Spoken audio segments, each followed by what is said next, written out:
Welcome, everybody, to the Too High Podcast. I'm your host, Seth Kalina, alongside my trusty partner, Diante Lee. Diante, what's good? Not much, man. Not a whole lot.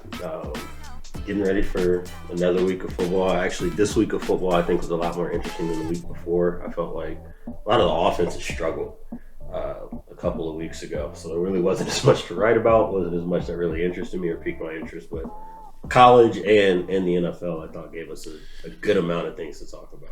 So this is the problem that's going to happen to you.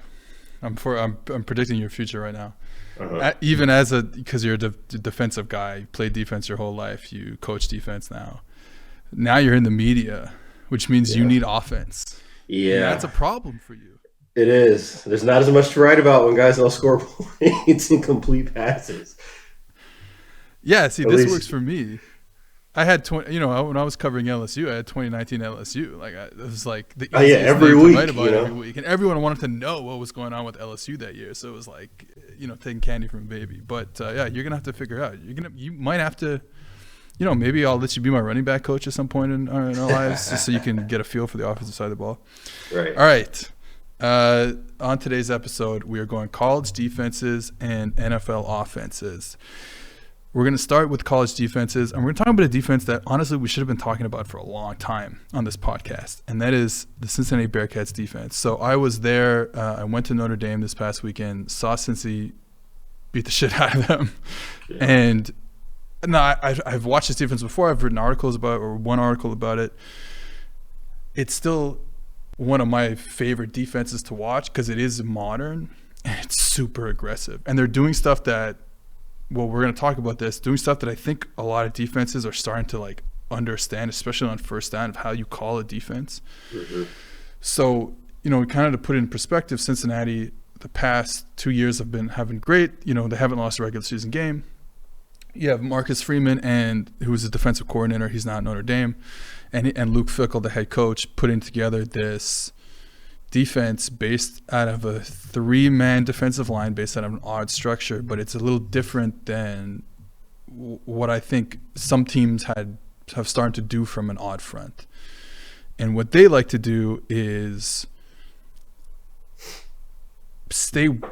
oftentimes they'll stay wide in like a 3-4 wide. So you're going to have a nose, and then I think this is how they want to base out of, though I could be wrong. So they have a nose over the center, and then they're going to go with 2 actual defensive ends. And I think, one of the issues with that, just structurally, is that you got 2 open B gaps, and we don't love having 2 open B gaps. We've talked about this on the podcast. That's where offenses want to run the football. But what they do is they're so aggressive, and they play with a kind of layered defense. So it's like a 3-man defensive line. You have 2 linebackers, and then you kind of 2 overhangs that are not in any sort of coverage dilemma, because they play a lot of man coverage, so they can just kind of hang out there. And what they do is that second level linebacker play is super aggressive. This year it's number 41. I don't know his name for Cincinnati, but he's always playing off the nose. And they call all sorts of stunts, especially on first down, to get penetration into the backfield because he's coming from depth. And again, he's in this kind of weird position. He's not fully at 5 yards like normal linebacker depth. He's probably 3-4 sometimes. And what they'll do is they'll stun him right off the bat. So now the nose is going one side, and they got to figure out, and he's going to try and get penetration. And then this 41, or sometimes do it with 0, but this 41 is also coming hot off the nose's ass, and he's trying to get penetration. And this is something that is giving protections. It's not protections, but run schemes fit, especially in a zone world. We always talk about, how do you want to beat zone running when you get penetration in the backfield, right? As opposed to gap schemes where you get penetration on a gap scheme, all of a sudden you get trapped, you get kicked out, and then they're running through the hole. So with zone, it's a little different. You want to get penetration, you want to stop the running back in his tracks before he's able to figure out what's going on. And they do such an unbelievable job of getting penetration that way. So it's like a 3-man front with open B gaps, but all of a sudden you don't know which B gap is going to end up closed based on this play between, basically the Mike linebacker and the nose. And I think that's really cool, and it's really aggressive. And it kind of allows them to play as much man coverage press man-to-man coverage as they want to do. And so they've changed the defensive coordinator since Marcus Freeman left, and now it's Jim Tressel's son. I don't know his name, Luke Tressel. I don't know. Anyways, and they're running the same stuff. Like he just copy-pasted what Freeman was doing. That's a really nice defense. So they play a lot of man coverage. They play a lot of press man coverage, and because they want to play it like this, they can play man. One of the issues, I think, with a three-man front that we're seeing a lot of in the tight front, where you're closing the B gaps with the defensive ends, is it's not super easy to play man coverage because you have open C gaps. And what that does is, if you have an open C gap, you probably want to play zone, so you get a guy there who's not really conflicted. He's on, like, you don't want to be in man coverage but also be conflicted. Like if you're in man, you're in man. So that's why playing the defensive ends outside, A, you get a pass rush if it's a pass, and then B, you can still play man coverage on the outside. So anyways, that's a long spiel on how Cincy has been able to dominate the past 2 years. Yeah, I mean, this is something that I wrote about actually before I started working at PFF, when I was running my own little blog or whatever. And you brought it up right before we got on the show, which is its similarity to Clemson's 3-down package, which is what I was writing about when it came up. And the way I was looking at it is, like you said, you know, offenses want to see two edge players, a 3 and a shade in the 4-down front, because you got great angles, you know where they can and can't attack you at. So what these guys who are more traditionally 4-down are doing, instead of getting into the tight front, the odd spacing stuff that we talked about, it's doing what you're saying, where they're basically lifting up the 3 technique and making that a linebacker body. So with Clemson, they like to use Skalski, right? You get a big neck roll tight end or the linebacker, and you know he doesn't have to cover the pass. He's just puncturing the bubble, right? And that allows you to get the kind of penetration on the inside that you need, versus just playing with the regular 3 and a shade, and now they're working double teams on you, right? You can double team, you can run zone to the 1 technique, you know, at the 1 technique side, so you get a double team on the 3 tech, you're cutting out that edge player, and now it's not duo, but you're basically getting the kind of vertical push that you'd be seeing in a play like duo, right? And then you're able to cut back off of that tackle's butt. What Cincinnati does, and like you said, because they want to play man coverage, you got hard edges, and then you've got all this movement happening between the B gaps. And it makes it really difficult, A, to identify who's coming. And then once you do identify it and pick it up, more times than not, that other backer that's not going is a free player, because you can't count him within the double and climb progression that you would typically do in the zone scheme, because you don't know which double team you're working and which one you're going to be able to come off of. So it's been really, really effective for them. It's even more effective for them when they're playing a team like Notre Dame that clearly just does not have the receiver talent to win in one-on-one situations. That really, really hurt them. The fact that Notre Dame couldn't really pass to be able to stay on schedule on early downs because they couldn't get open. But yeah, I walked away from that really impressed. Like you said, this is a defense that we probably should have always been talking about, because they do something that I think you're going to see more teams that don't have like the Georgias or Alabama's talent, which we're going to get to. An ability, if you want to live in a quote-unquote 4-down world without necessarily having some monster 3 technique or some monster shade, you can do this and kind of intimate these different 4-down run fits and run these stunts that aren't as high an investment, because you have a guy doing it with speed and from depth instead of right at the line of scrimmage. One of the things that I think is really cool about, you know, kind of what I talked about how they kind of layer their defense. So instead of it being like, I don't know, like a normal like 3-layer defense, so D-line, linebacker, and then the safeties, you know, if we're not talking about like the outside players like the corner, like I said, it's kind of like a 3-2-2-1 kind of thing. So they have these 2 overhangs that aren't conflicted run and pass. And what ends up happening a lot that I've noticed is you're going to run zone, they're going to penetrate and force a cutback. Now, sometimes when you penetrate from depth, like we're talking about this middle linebacker, the Skalski guy, 41 on the Bearcats, like if you're going to penetrate from depth, sometimes you're a little out of control. You can't just go and wrap up and make a tackle. So the ball is going to cut back, and you have these kind of 2 overhangs playing at like 7, 6, 7, 8 yards, something like that, and the ball just ends up right there. And I remember they had a player last year, and I don't remember his name. But anyways, they it's like really interesting what they do to force the ball back to those cutback players.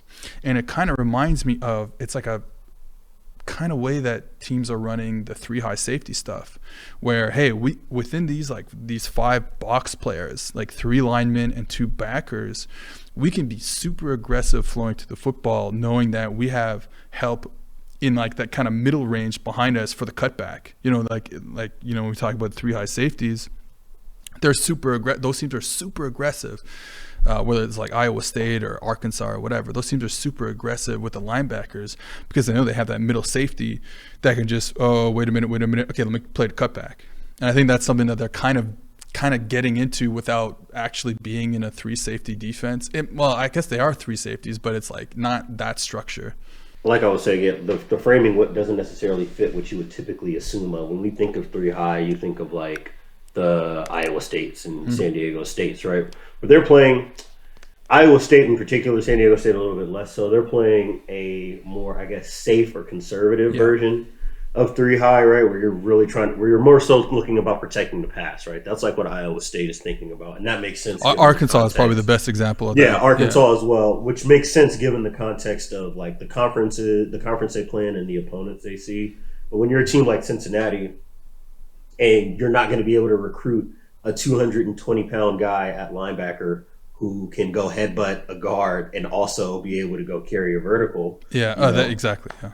That, it changes the calculus for you, and you have to, if you still want to play, your 4-down, cover 1, cover 3 stuff, this is kind of what it's not that this is the only way to do it, but this is a great way to be able to battle modern offenses instead of doing it the way that, we've been clowning Ohio State for doing for the last 2 years, which is just playing your regular old 4-down under and over front and rotating in the single high coverages. There's at least some variability, right? The offense kind of has to guess. There's much less of a tell. But the one other thing from a schematic perspective that I wanted to point out, and this is something that we'll get to when we start comparing what Cincinnati's doing to Georgia and Alabama.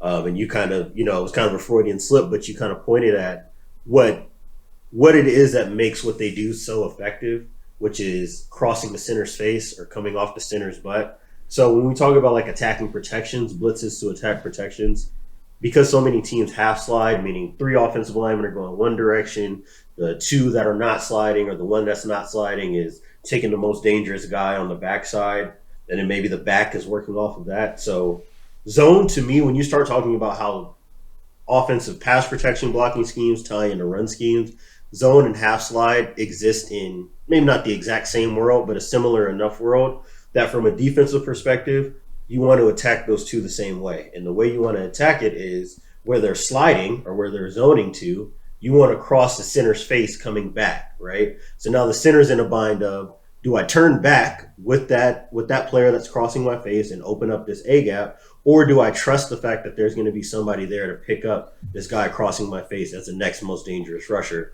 So there's a bind there, and you're able to you can kind of puncture both A gaps with one player, right?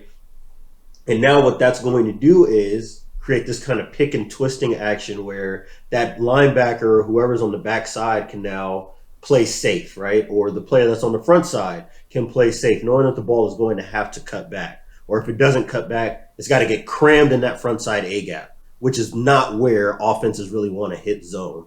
You want to hit zone to bend it back, right? You want to bend it back in zone, worst case scenario, you bounce outside if you've got the edge, but you don't want to cram the run into the A gap. That's doing the defense a favor. So that's one thing that Cincinnati's done very effectively, and they did it a bunch against Notre Dame. If they were in 11 personnel or a 10 personnel look out of 11 personnel, saw a lot of Cincinnati either stunning the nose across the face or bringing a backer back across the center's face. And now you get that kind of vertical push. You're resetting the line of scrimmage, and it's difficult to be able to attack, the hip of the guard, the hip of the tackle, the way that you want to in zone. So you're forcing where the ball is going to go, and then you're squeezing it back into that A gap because of what they do with that backside 5 technique, really crushing the tackle as well. It's an impressive way to fit the run, especially for a team that you're not talking about like Georgia and Alabama, who we'll get to, that just have these all-world talented players. One of the things that we talked about a couple hours ago was, and again, we can kind of take a step back and look at how defenses are kind of stopping the run, especially on first down. I could not believe, and watching the Cincy tape, and yes, they're doing all that stuff, but it's not even just on first down, like rundowns. It's not even just that they're, okay, we're going to rush for, with this kind of exchange between the center and, the nose and the linebacker and the mic. It's like, we're blitzing 6. Like, it's 1st and 10. We don't know if it's a run or pass. Obviously, you're playing Notre Dame in this case and whatever. But you don't know if it's a run or pass. And they're sending 6. And they're doing it in the same way that we're talked about. In fact, it's kind of the same way we talked about Georgia against Clemson a couple of weeks ago, where we're going to cross the center's face, we're going to send the other backer, and we're coming with as many people as we can, and we're playing what's called hot coverage behind it, which is like a cover 3 coverage that doesn't have a lot of zone players in it. It's like cover 3 with only 5 players because you're sending 6. And, you had said it. I mean, I should let you say it, but I'm saying anyways, like, defenses are starting to realize how important that TFL is on first down.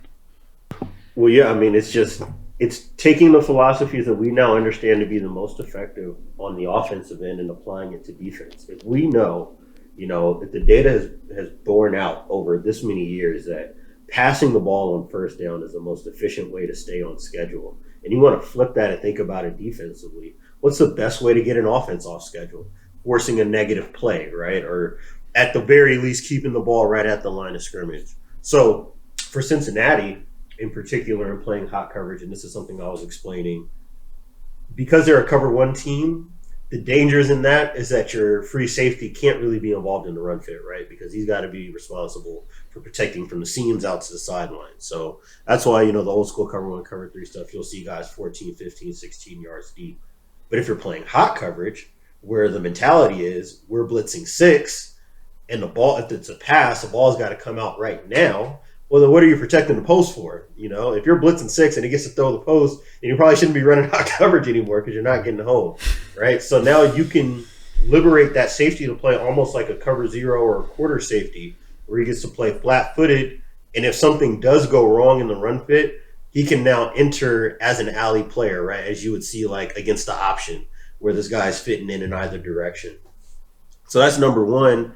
And then number 2, again for Cincinnati, against cover 1, what do you want to do? You want to run RPOs and throw the ball on those slants and those bang 8s, those glance routes where there's nobody home, right? And you're running away from the defender's leverage. Well, in hot coverage, at least based only on the diagram, right? Different people may approach it different ways. You're supposed to be walling off that player from inside out. So now you've got body presence on that route. So what you're really doing, is it isn't all out. Like, look, I don't want to mistake people into thinking that this is just the way that you should always play the first down.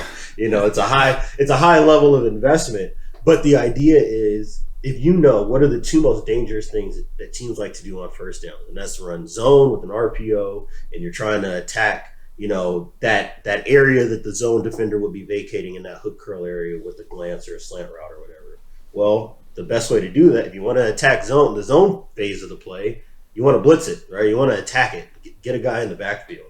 If you want to protect the RPO, you want to have a guy that's got leverage on the route, not outside leverage. So blitz it, get inside. Like cover 3, what do you get in cover 3? You get a guy inside the slant. Yep. Like that's there you go. It's sometimes, it sounds simple now, and there are going to be times where you can play action it or max protect it and change what you're doing with your RPOs, and maybe you bust a couple explosive plays on the defense that way because it is a high level of investment. But for the most part, on average, this is a great changeup for a team like Cincinnati that wants to play cover 1 on base downs more often than not. If you're playing against a team on first and second down and they're balanced enough to where you actually have to respect the threat of the run, this is a great way to sell out, to try to get a TFL. And if you're a cover 1 team and you get a team in the 2nd and 13, I mean, you're cooking. You can start doing a lot of different things. You sent me a clip of them playing with three different rats, right? Because now Notre Dame is so afraid of, hey, they're going to send the house. We want to get the ball out. Let's max protect. We'll run a crossing route. We'll have these different isolation routes on the outside. But if you got three rat players now playing cover one, you got a guy in tight coverage and somebody basically underneath every phase of this crossing route as it comes across the middle of the field. That's difficult. That's tough. It's difficult. It's difficult to work through. You get a lot of coverage sacks that way. And that was something that Notre Dame had trouble with, was guys not being able to win down the field and quarterbacks not having a lot of airspace to throw the ball into. It was a great game plan. And it's not just this week. This is something that they've been effective with all year long. Yeah, I think I wanted to go back to something you talked about, RPOs, where something that I noticed, this is more in the NFL, I would say, as we're seeing more RPOs, because I noticed Josh Allen doing it, and Josh Allen's kind of a special case because he's kind of a unique player, obviously. But one of the things I've noticed is we used to teach RPOs like, okay, well, you're reading the SAM or you're reading the overhang, whatever, for a slant. You put the ball in the running back's stomach, and then if the SAM, let's just call him SAM. If the SAM triggers fast because he sees the run, then you throw the slant. And if he pats his feet, then you hand the ball off. And then we kind of were like, all right, next thing is if, like, you try to make it broader so you can get more throws, actually. And we said, if you see a window for the slant, because it's not really about, like, does he trigger or does he not? If he moves too much in one direction, if he turns his shoulders, whatever. If you see a window for the slant, you throw a slant. Now I'm watching, and I'm seeing this more and more. And like I said, maybe it's, it caught my eye with Josh Allen, who's a unique figure. But what they're doing now is, like, they're running the RPO, quarterback's keeping it, even though the overhang is not moving and he's staying in the first window. And they are throwing it in the next window. Because now the mic feels like, well, I'm not conflicted. I see a run, I gotta go. So now you're waiting, so the quarterback will pull it, and now he's waiting for the receiver to cross in behind the SAM and get into the second window, and then he's whipping the ball in there. And, like, you can't do that against hot coverage. Not against hot, at least not if you want the quarterback to finish the game. You're getting hammered here. Yeah. If you're playing against a 4-2 defense who's gonna just, like, try and fit the run up normally in an over front or whatever, yeah, you have time to pull the ball, pop, and then throw it. But, like, you getting 6, you got a problem, buddy. Yeah. So that's kind of the same thing, where it's like, hey, quarterbacks want to get even more aggressive with their RPO throws. We can deal with that with hard coverage. And again, going back to what you said, it is high risk. You're playing coverage. You're playing a zone coverage with 5 men. Right. Blitzing like you're playing cover 0, but you're playing zone coverage. It's a lot. Yeah. It can get hairy really fast. But we're seeing it with, like you said, with a couple other teams who are really, we're going to get to them right now. I just wanted to remind you before we get to Georgia and Alabama, who had big wins this weekend, that you can go to PFF.com and get a subscription to PFF Elite, PFF Edge, and get all the stuff you want. All of PFF's locked article content, that includes me and Diante stuff. PFF's NFL and college football betting dashboards are grade-powered projections, cover probabilities, and betting values. 0 to 100 grades of every single player, including the top rookies on every team. Player prop tool, which I think is probably the best way to make money, honestly. I know nothing about betting, but I'm pretty sure that's the best way to do it. And yeah, so go on there right now, subscribe, check out the highest graded players from week 4, and look to find early value. That's very important. Early value on spread picks and player props for week 5. Okay, so Ole Miss, we talked about it last week. They got Alabama at home last year, put up 40 points, almost won the game.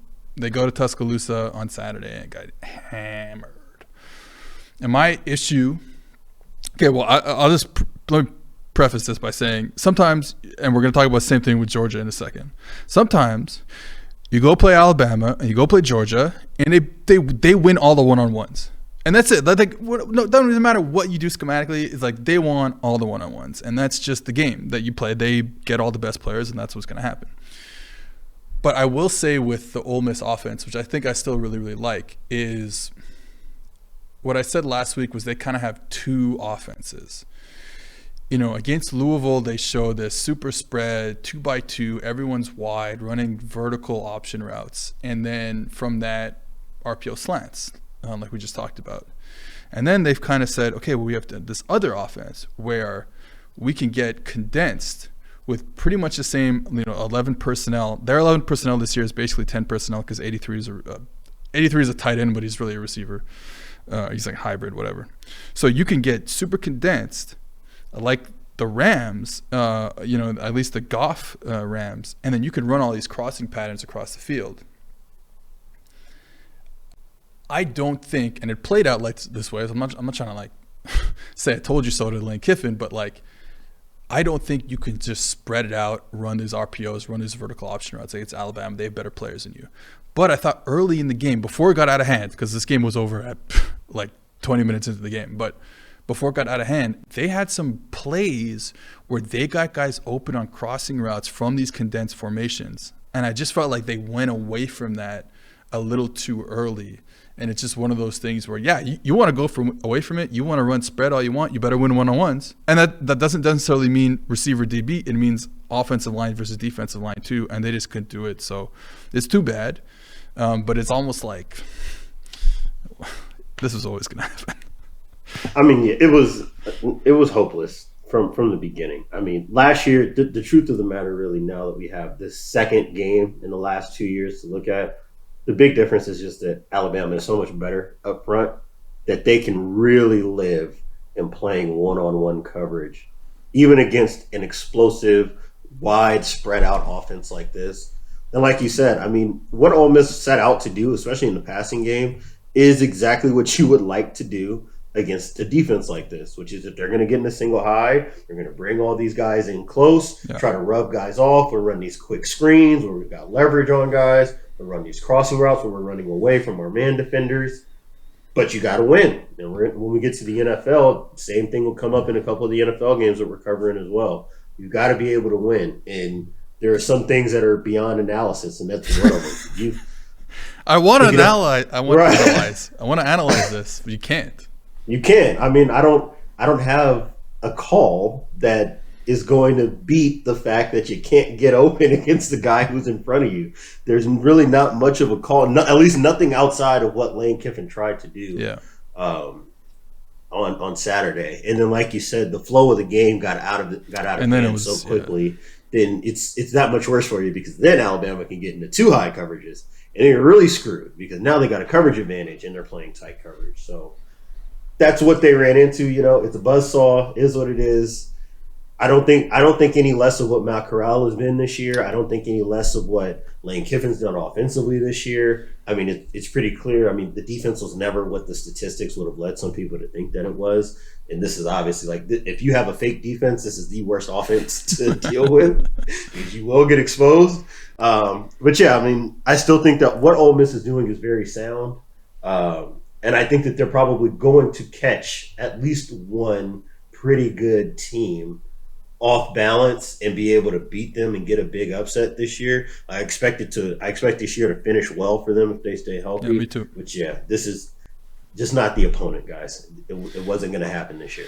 Yeah, because I thought, his stats were, he got sacked a few times, Corral, but I thought, statistically, he completed a bunch of passes. I thought he played well. He honestly, played well. It's just, sometimes you're going to get beat. And that brings us to the next game, which is Georgia. This is the best defense that we've ever seen. I hate using words like this. I hate using words like Do this. it. I dare because then you end up getting owned online. But I'm gonna do that.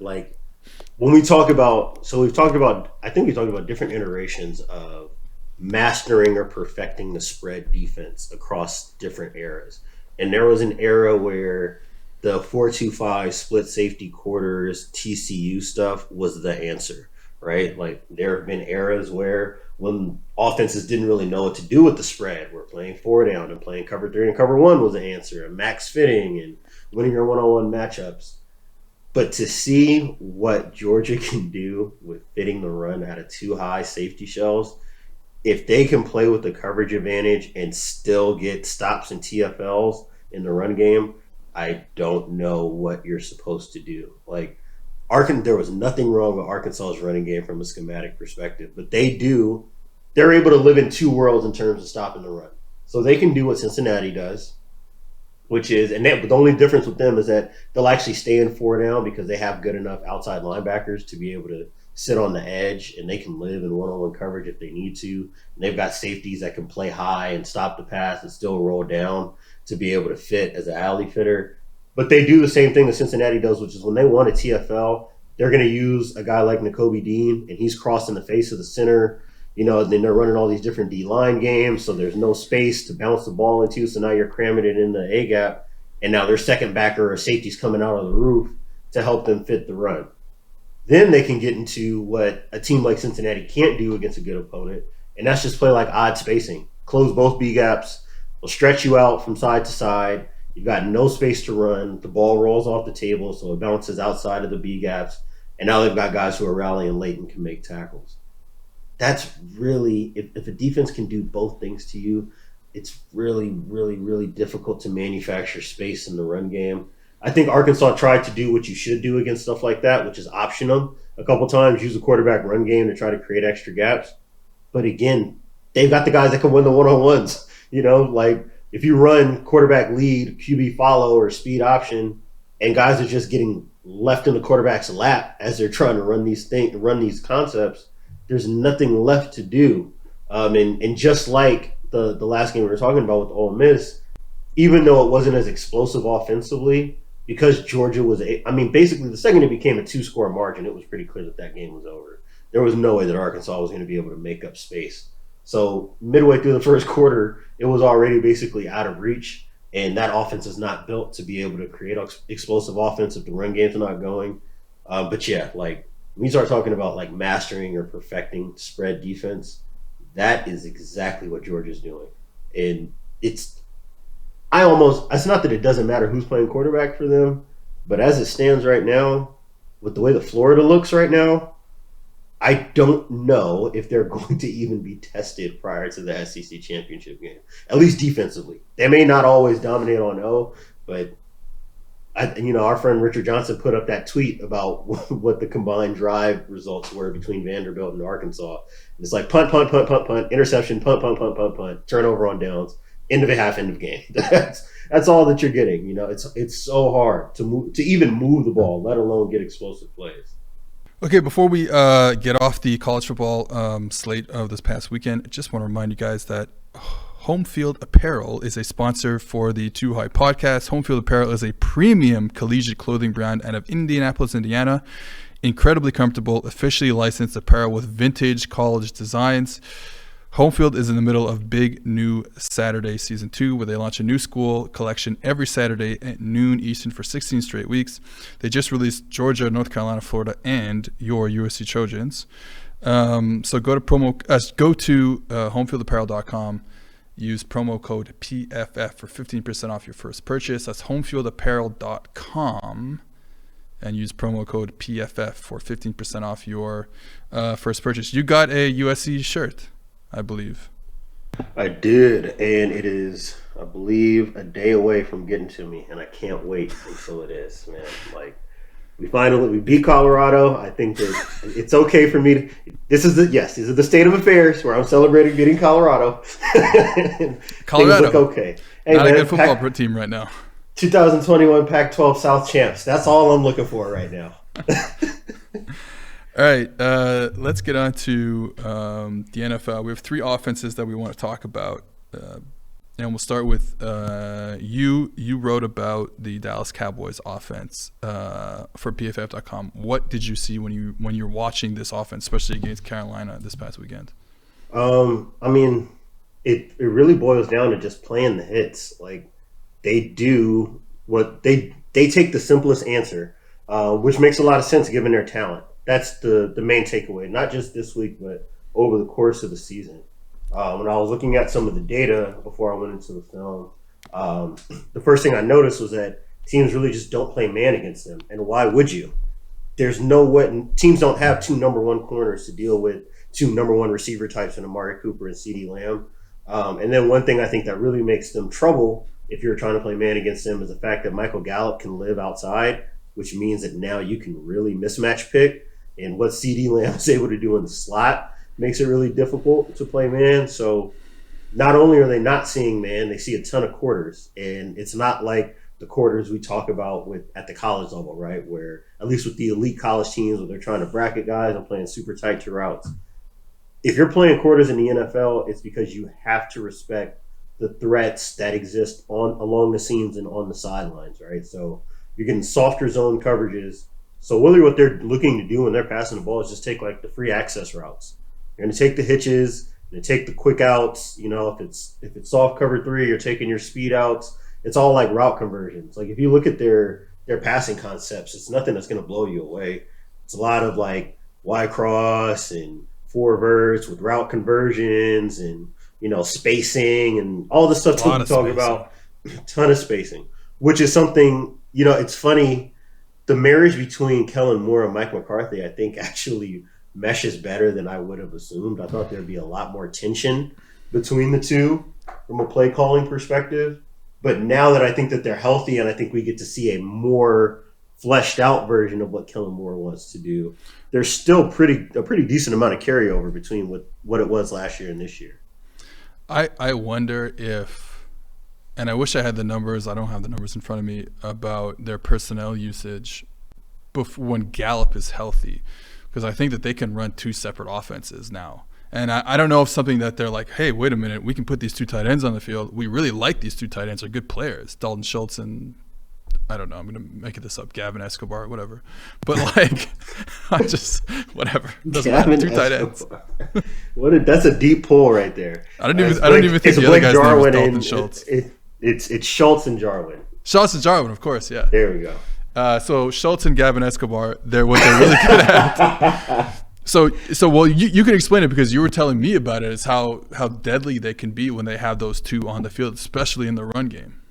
Well, what they do is, this is something that's kind of an ode to our pal Nate Tice. He talks about it a lot, which is like the hip slot or the Y wing 3x1 formations where you're creating these 4-man surfaces. So 4-man surface means like guard, tackle, tight end, right? Or it could be guard, tackle, tight end, fullback. But you're creating a 4-man surface. So you're really stretching the edge extremely wide. You're creating an extra gap on the edge.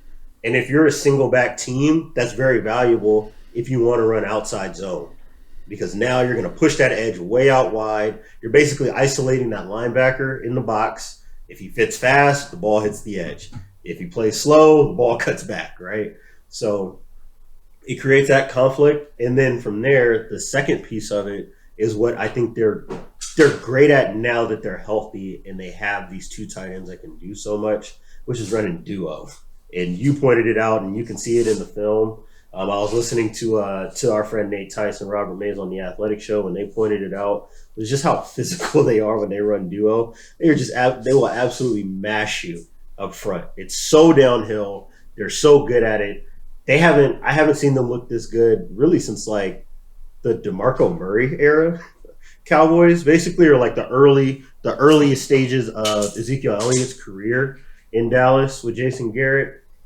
Being able to get downhill like that, it's almost cheating, because when they go to play action off of this stuff and you've got Amari Cooper and CeeDee Lamb running these deep overs and these dagger concepts and these read verticals where they're pushing deep down the field, and if they can't win, then they sit back and then they sit it down and drive back like 5 to 8 yards back towards the quarterback.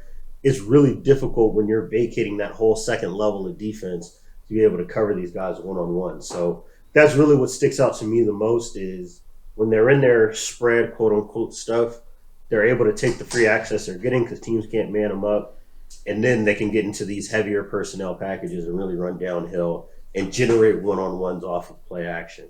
And then the last piece, and this was something that's smaller, right, based on sample size, because they're not going into 11 personnel to run the ball, but when they see too high in 11 personnel, they can do what we ask these teams to do, which is run the ball to the open bubble, hit the bubble over and over and over again until it bursts.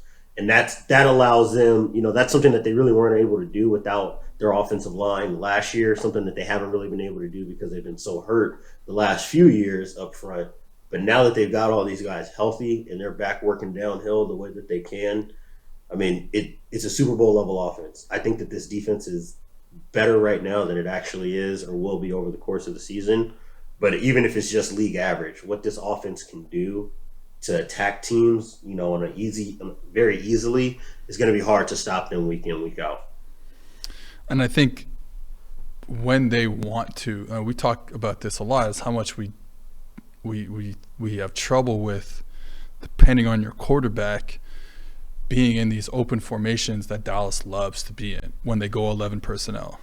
When they put Gallup, obviously Gallup's injured, but when he comes back, you put Gallup, CD, and Amari Cooper on the field, and they're running more difficult concepts than some other teams do, and it works because Dak is on another level. You have a guy who can always get the ball to the right receiver, even when you're in spreads. So you can really live in these two worlds. We're talking about the 12 personnel with 2 tight ends, creating 4-man surfaces, but then also take a step back and say, hey, you know what? If we're down in the game, if we need to get into 11 personnel and throw the football, that's fine too. Because they can really do it.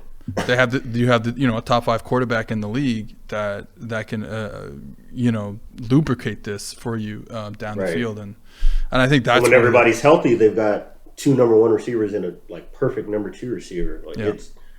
They have a freaky amount. Even Schultz is a pretty good tight end too. I like both the tight ends a lot. Yeah, the comparison I made was I think most offenses ideally would like to have what Buffalo has, which is guys that fit perfectly into their slottings, right? Where you have Stephon Diggs as a number 1, you have Emmanuel Sanders as a number 2, and then you're kind of trading who can be the number 3 on a given day between Dawson Knox and Cole Beasley. But what Dallas has and what that allows them to do when they're healthy, it's tough. It's so tough because it's hard.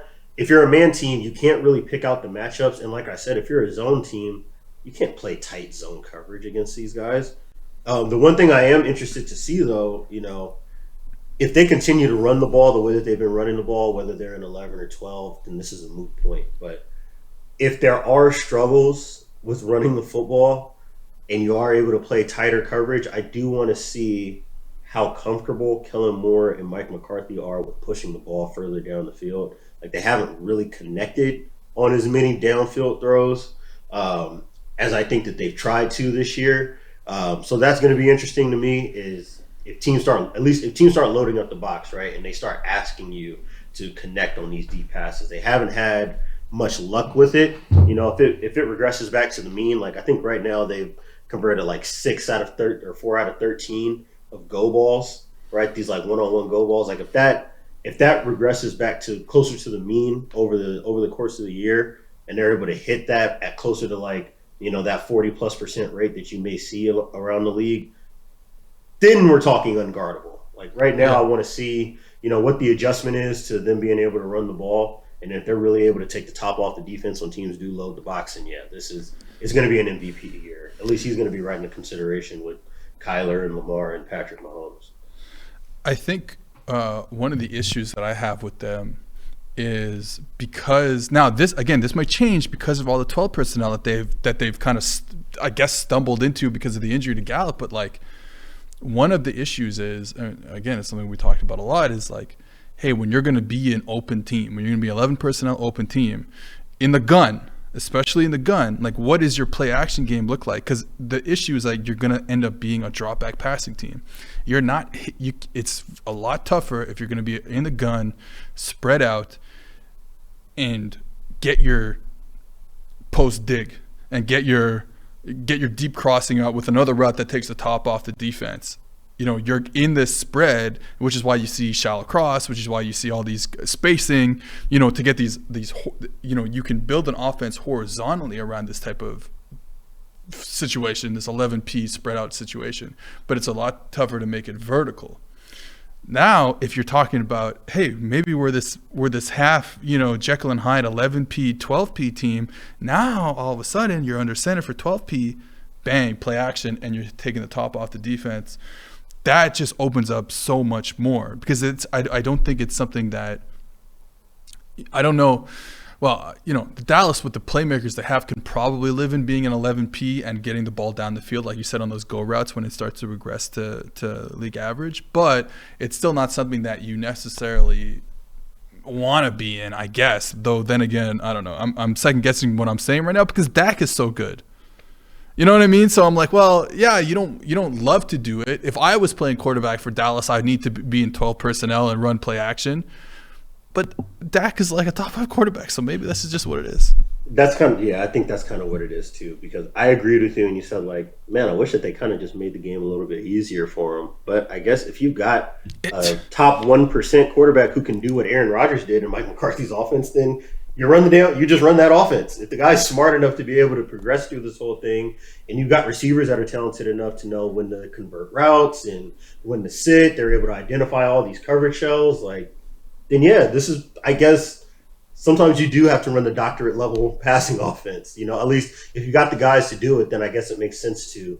But like I said, I do think I fall on your side of it as well, which is, let's get into heavier personnel, or if we get into 11 personnel, let's do a little bit more to try to manufacture open throws. But yeah, I mean, if you can actually run the ball and you don't have to subsist your passing game solely on play actions and RPOs, which they don't run a ton of, then I guess they're fine. Yeah, because again, it's like I guess they can be unguardable like this because they have the quarterback for it. I guess it is kind of jarring to see a team that's successful passing the ball that's asking their quarterback to pass the ball this way.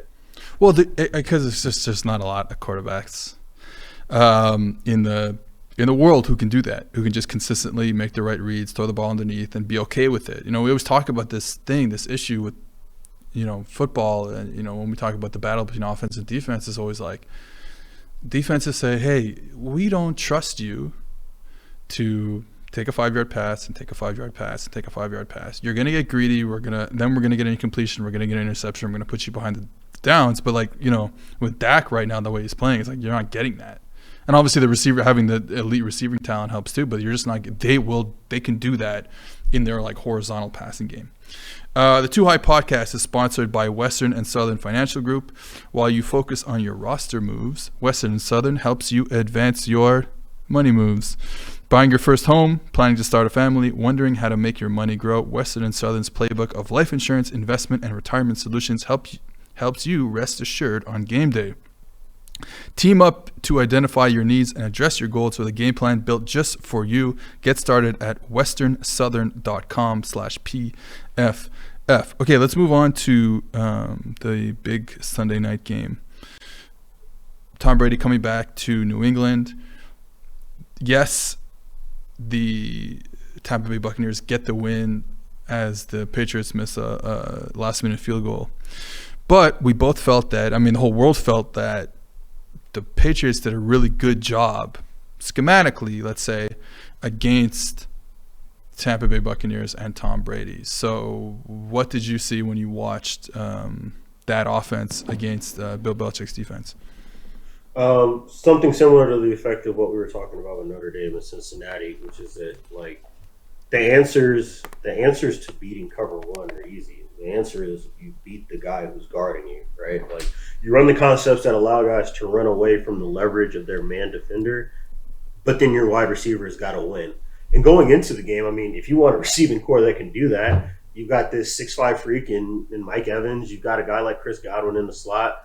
You got Antonio Brown who can kind of play in the slot and outside, same with Godwin, and you run the concepts that they ran. There's a lot of mesh, a lot of wide cross. They ran the mesh pivot where you fake like you're running those shallow crossers and you sit and spin out, which is a great way to take advantage of a team like New England who wants to play cover one where they're cutting crossers and switching off of guys. So they tried it. There just wasn't enough airspace to punish them because of their receivers not winning one-on-ones. And to me, what that boils down to is the fact that they're just not as effective with their downhill run game as they were last season.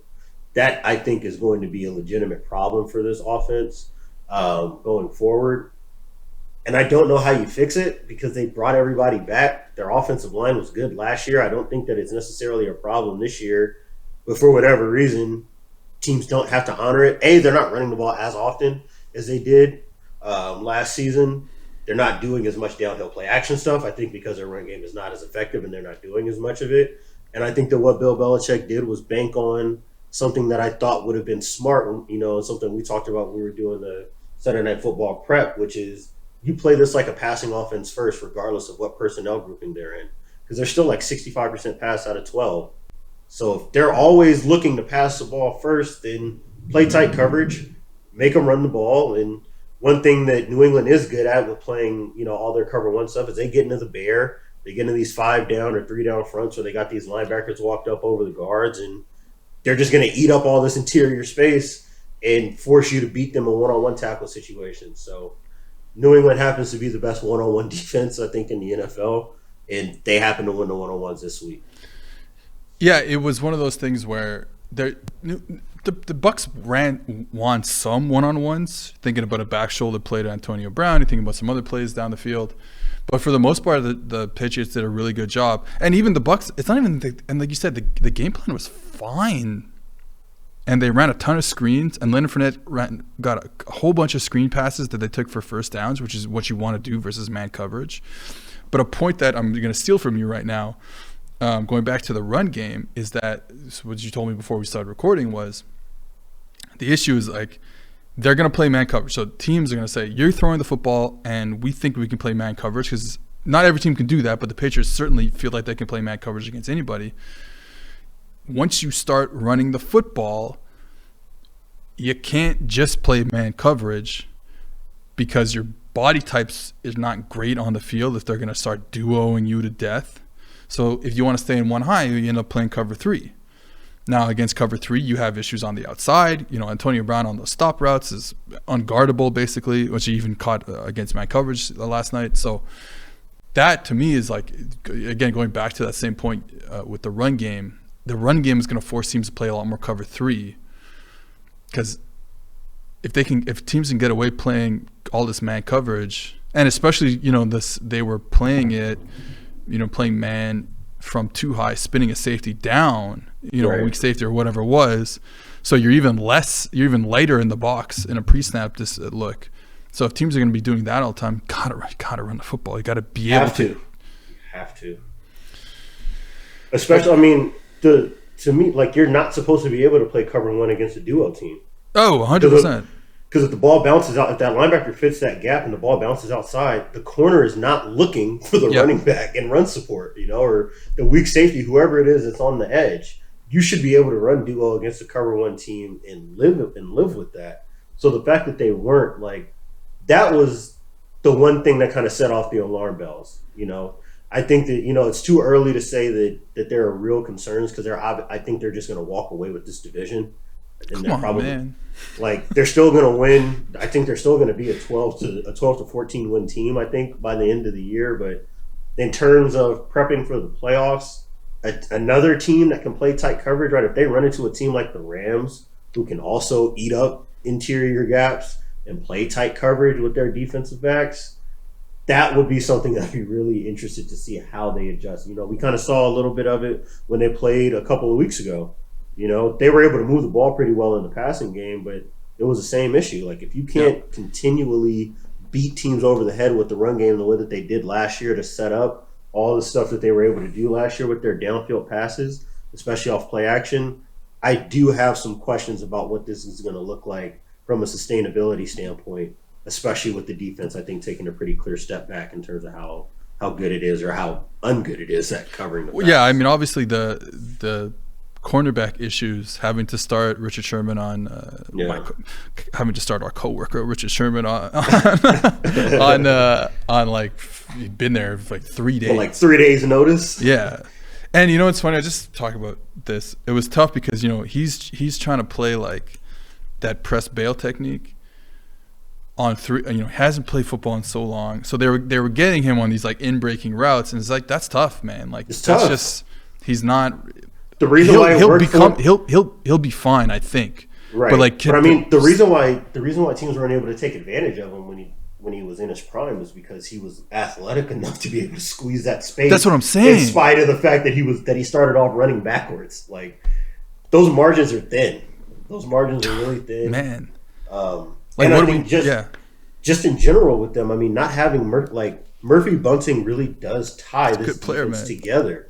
Like, they needed him. They needed him in the slot in order to make the rest of the defense work. Not having him makes it really difficult for them to move the pieces around that they need to in order to play defense at the level that I think we'd expect Todd Bowles to be able to do it. So without him, for all the talent that they have on the defense, it feels kind of odd saying that their number 3 corner is the guy that might have unraveled this whole thing. But I do have some legitimate questions for them, especially now that they can't cover the pass, because why would you run the ball against them anymore? If this is what it looks like, they got the best run defense in the NFL, in my opinion. So, but if you can take advantage of them in the passing game without having to run the ball, then why do anything else? Okay, it's football season. Did you know that, Diante, that it's football season? If you People have told me. Yeah. Do you know what that means? It means we're going for 2 here with the sponsors of today's show, that is Manscaped. Blitzing through hairs has never been easier, and it's time for you to join the 2 million men worldwide who trust Manscaped by using code PFF at manscaped.com for 20% off plus free shipping. It's 3 and out the window with all the other trimmers. Now go tame that Wildcat offense. The brand new Lawnmower 4.0 is here to take your defense to the next level. The 4th generation trimmer features a cutting edge ceramic blade to reduce grooming accidents. We've all been there. With their advanced skin safe, that is a trademarked word, technology. The Lawnmower 4.0 has 7,000 RPM motor.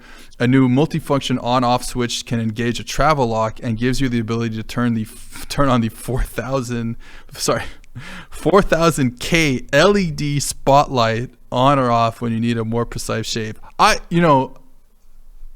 could live in a world where I only had like 2K LED, but if you really want to groom properly, you need the 4K. And it's waterproof.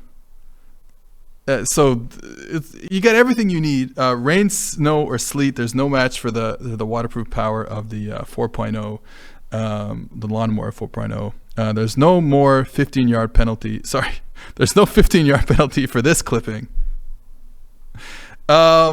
So yeah, let's get on to. Right. Hold on. 20% off and free shipping with promo code PFF at manscaped.com. That's 20% off with free shipping at manscaped.com, and use promo code PFF. Stiff arm your pubes. Let me get closer to the mic and say that again. Stiff arm your pubes out of the playoffs this year with Manscaped. Okay. Last but not least, the Cards. The Arizona Cardinals are 4-0. And so I took a look at their offense, and I was like, what's going on here? First of all, I got to say, and I haven't really watched, but Vance Joseph is doing a heck of a job there. They trying to put these pieces together. It looks like they finally have something that fits. I think they were 30th in his first year in like EPA per play allowed, and then like 17th last year, and then this year they're top 5 already. It's early in the season, but they're top 5. The offense, however, is second best offense in EPA per play, just behind the Kansas City Chiefs. And I'm like, all right, what happened? Like, I'm excited because I'm like, all right, maybe they're not running air raid anymore. Like, maybe it's a different offense. And guess what? They're running the air raid. But guess what's changed? Guess what's changed? Their quarterback is so damn good right now. Yes. And it reminds me of something we've talked about with the Bills last week, and I think we're going to talk about them later this week as well as they prepare for their big game against Kansas City, is when you're going to be super spread, like the spread era is just, it's dead. It worked because we were coming out of a time when, everyone was running with fullbacks and they were running the football every play. So all of a sudden here comes, Kentucky in 1998, and even though they're in 2-back, they're in shotgun every play, and they're throwing the ball every play, and they're running all these, what would later become these like classic air raid concepts. And it's like, it works. And then slowly and then people figured out, hey, we can spread to run, Rich Rodriguez and stuff like that. It's like, oh my God, look at all these. This is how football is going to be played. That was 2 decades ago. So everything changed, man. Defenses figured out how to play spread defense. They changed the body types. The Sam left the field. The nickel came on. The mics got smaller. The wills got smaller. The safeties got smaller. Exactly, et cetera, et cetera. So it's like now you're bringing this air raid offense to the NFL in 2019. Like if you would have brought this stuff in 2007, I would have been like, all right, that's fucking cool. Oh, they would have broken the NFL, man. Right?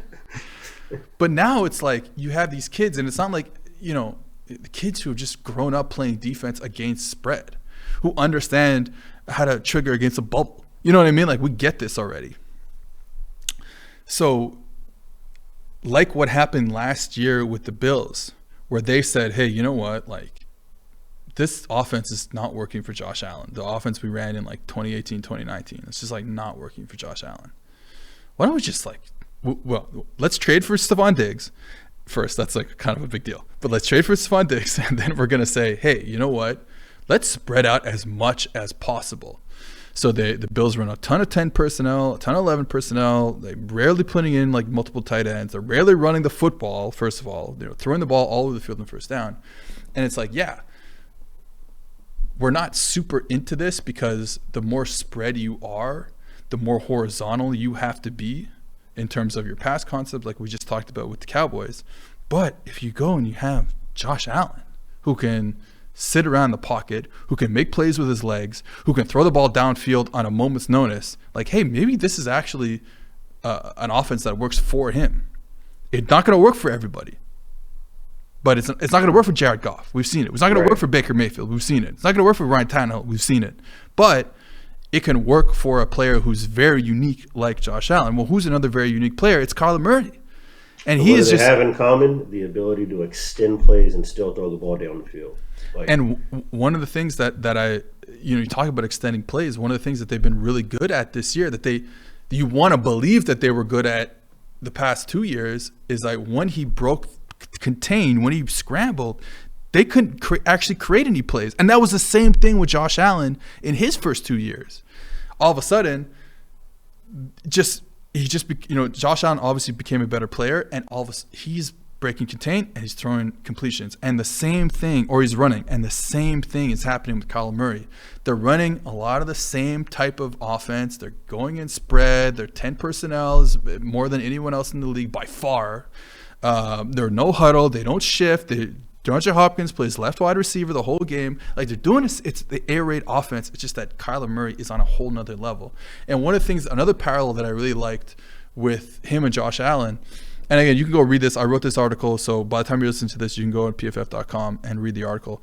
But one of the things that I'm really impressed with is when I watch Josh Allen, something that we both noticed is like he's really good. He became really good at throwing these like 12 to 16 yard in breaking routes, because it's a good red versus man coverage, and then B, it hits this soft spot between linebackers and safeties in zone.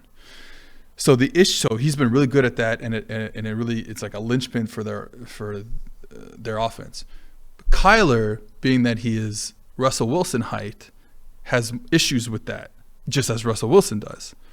But what I notice is like they're really running like more static routes in the intermediate area, and he's able to just like find this little window and then bang the ball in there. So the route isn't like coming across the field; it's like stopping, but it's still getting that same effect where they're able to deal with this issue in zone coverage, where you want to hit the ball between the linebacker level and in front of the safety level, and they're able to do that a little differently than the Bills are doing it, but still able to do it. And then you just, again, the main thing for me is that so far, 4 games in, Kyler has become a kind of almost a transcendent player, like Josh Allen has become, like Russell Wilson has become. And the thing that's different from him and Josh Allen that is similar to Kyler Murray and Russell Wilson, they've always been incredible deep ball throwers. So Josh Allen had to become a good deep ball thrower because it was out of control. But Kyler is already a good deep ball thrower. And then obviously you have, like what happened to the Bills last offseason or 2 offseasons ago, whatever, when they brought in Stephon Diggs, you can't play man against them. You can't play man against the Cardinals now because Hopkins is a top 5 receiver. They're replacing Larry Fitzgerald with a guy 20 years younger than him in Rondale Moore, who's having a good start to the season, and you're adding AJ Green in there, who's got a big body who can post up and win one-on-one. So it's like, and then so that's it. Can't play man against them because their receivers are good. Then you play zone, and they've been really good against zone. Thank you, and good night. That's it. That's all I gotta say. So yeah, that was the Too High podcast. Thank you to everyone who listened, and especially our friends in Czechoslovakia and Austria, Hungary, and the former Yugoslavia region. Podcast of your hearts. We are the podcast of the Eastern European bloc. Thank you for listening. You've always been our favorite people in the world. All right. When we come back, when you hear us again, we will be talking mostly, I believe, about like I mentioned before, the very important Sunday Night Football game, Bills and Chiefs, which we're very excited about schematically. I think there's something that's, anyways, I'll leave it at that. I'll tease you guys with that. So we'll see you guys next week, and good night and good luck, and see you later.